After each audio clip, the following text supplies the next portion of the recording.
After being a long-time market lagger, the biotech space has been making a bit of a comeback recently. This was the topic of the latest Money Talk podcast. Host Kim Parlee sat down with Yaron Werber, Managing Director and Senior Biotechnology Analyst at TD Cowen, and they talked about key developments and innovation in the space, including in the areas of obesity and diabetes. Here's some of that conversation. Let's start with obesity. That is one I think that, I think you'd be hidden under a rock if you haven't heard about some of the work that's being done on obesity. But maybe tell us where that is in terms of, the drugs that are being created and maybe where it's going, because I think some people might think it's saturated. Yeah, so it's definitely not saturated. It's a great point. It's a good entry point. So the market right now, between diabetes and obesity, is probably at around 60 billion. Really driven right now by two big companies, Lilly and Novo. As we all know, they make like a Wegovy or Mounjaro or Zepbound. These are the once daily GLP-1 injectables. They're dominant. The big question has been whether reimbursement will get better over time. They are approved for obesity and diabetes, but as you know, they do multiple other things. They improve outcomes by reducing knee replacement procedures, by improving sleep apnea, better cardiovascular mortality, reducing kidney diseases. I mean, they're fairly profound once you obviously get someone's weight under control. But they are daily. The big question is still whether Medicare will ultimately reimburse them. Medicare is the big U.S. plan, the U.S. government plan for the elderly, and right now it does not approve. It's not covering GLP-1s, and we'll see whether that's going to change over time. That's going to drive the market opportunity. We think the market's probably going to go from about 60 billion to anywhere between 150 to 200 billion. Mind you, recall up to about 6 to 12 months ago, these companies couldn't make enough of these drugs. I mean, there's literally tens of millions of patients are taking these drugs globally. And so there's a lot of compounder pharmacies that you probably have heard about, and people are buying them out of pocket for 300, $400, dollars a month, and they're not approved. It's not going to be that clear that these can get pulled off the market, and so they are going to make a dent into what the branded market's going to be.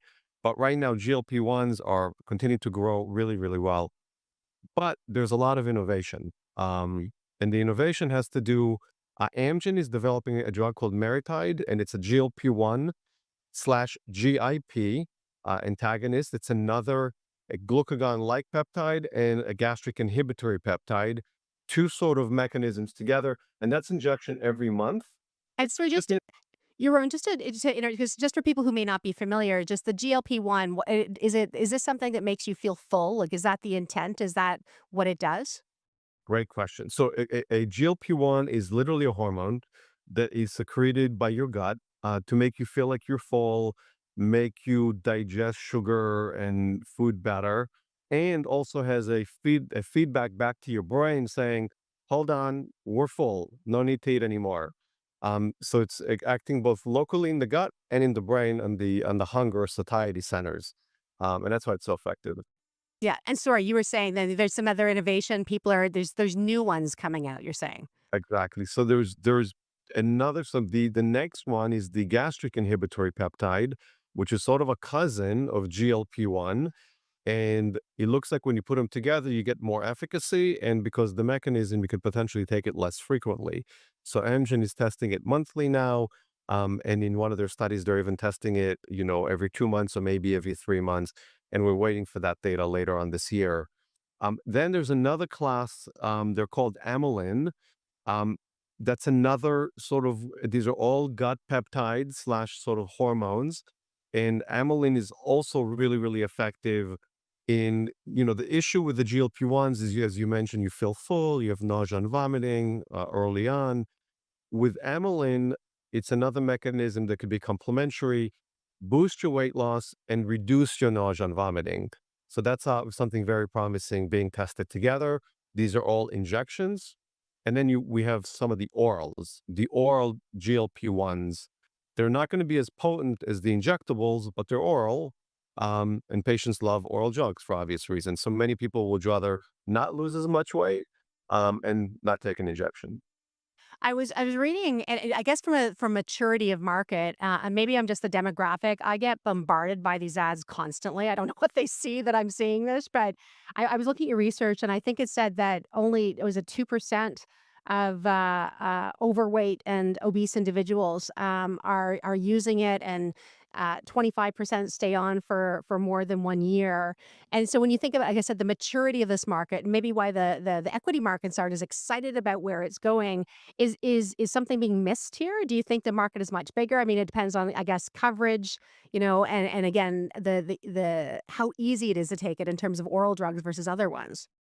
Yeah, yeah, it's a great question. So the equity markets, I think, have gotten to a point that they're beginning to realize, look, this is going to be a really big class. And as you know, valuations typically get ahead of themselves and then they sort of correct. And we've been in the correction phase now.